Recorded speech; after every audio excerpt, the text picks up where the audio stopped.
Hello and welcome back. This is Rachel from Toward Wellbeing, where I support parents with confidence, connection and compassion.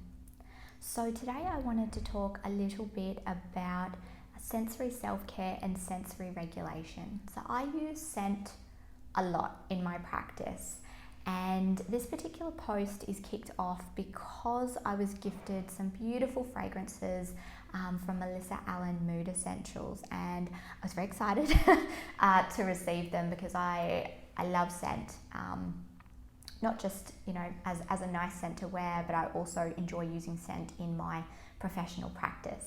And so I received these fragrances from her, which have essential oils in them, and I was really thinking about the use of scent in well-being as well as the specifics of essential oils, and I found some really fascinating research around why smell is linked or can be linked to well-being, and also particular studies, some really interesting specific studies about different types of essential oils that we're starting to see might have certain impacts, it's just a really fascinating read. So I'll link back to my original blog post where I had the links to that research, and also just to a previous discussion that I've had on my blog around sensory self-care.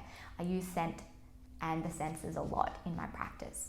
So the way that I use scent, or one of the ways I use scent, is grounding. So grounding is really important for when either somebody's fight, flight and freeze has kicked off. So maybe their body is experiencing stress hormones, sort of some kind of trigger that's made them feel scared, feel worried. And their body might be, heart palpitations or, beating heart, breathing fast, hyperventilating, sweaty palms, all of those kinds of things. It can also be used when not just physically your body's become overwhelmed, but your mind has become overwhelmed. So there are certain negative automatic thinking styles that can get us really focused on the future and what if, or worst case scenario, that real fortune or future telling stuff. And so grounding is really, really important. It brings people, or focuses on bringing people back to this present moment where we're safe. And it's something that I discuss professionally with my clients, but it's also something that I use. It helps me reset at work. So being a psychologist is something that I love. I love the work, but it's really heavy work. And I feel that every client I have deserves to have my full attention. So I'll quite often use grounding in between clients, or if I've had a really heavy conversation. I even use it being a mum when I just need a little bit of a moment to kind of catch myself, so that I'm not reacting in the moment, that I'm choosing and I'm responding instead.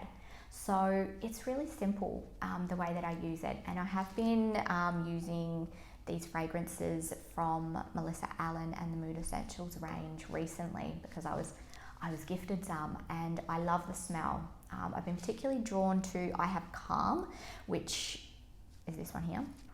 You don't need an awful lot because it does have essential oils in it. So the smell it's not overbearing, but it's a powerful smell. So you definitely don't need to use great swathes of it. But I've been using that. It's been on my desk, and I've been using it for sort of a little bit of a break when I need it. So what I typically do when I'm using scent is, if I've got a rollerball, I'll just rub it on my wrist. If I have a perfume, I will just give it a spritz, and basically I'll hold it up to my face, and I put it on my pulse points to sort of warm it up, to release some of the fragrance, and then I'll do a couple of deep, calm breaths in. So I breathe in through my nose, hold it, and out through my mouth. And I'll generally keep the fragrance there, and I'll breathe, up to 5 times. Generally, it's the rule of 5. Breathe in and out 5 times. Breathe in for 5 seconds, hold it, and then breathe out for 5 seconds. It's really important to do it through your nose and out through your mouth.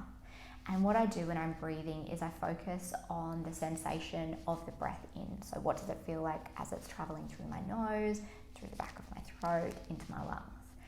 I might then change the focus to what does my body feel like as I breathe in and my chest expands. So I sort of notice the sensation when I'm breathing in.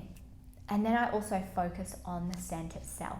And when you engage your senses in that way, and you really focus on your body and how your body is working, it can be, it's grounding. It reminds you that you are right here, right now. And I like to couple it with calm breathing, because calm breathing stimulates the vagus nerve. I'll see if I can put some research as well to sort of demonstrate or sort of share with you, the power of the polyvagal nerve theory and how that is very relaxing and very calming. So I like to double dose it. Have a bit of 2-in-1, so breathing in something calm. And what I love about this fragrance is that it's got lavender in it, but it's also got bergamot, which is really kind of citrusy and zesty. And I just love the smell. And I'm also really loving the emerging research that I found, and as I said, that I will link back to, about particular types of essential oils, which is really, really interesting to me. There is a disclaimer for the use of essential oils for women who are pregnant and for children.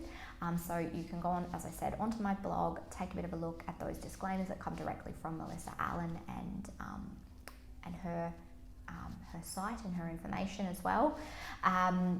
But just to be really mindful before you sort of do use essential oils. But I'd be really interested to know, how do you use scent? How do you use grounding or mindfulness activities? I'd love to know. Let me know below. And thank you so much for tuning in. Bye.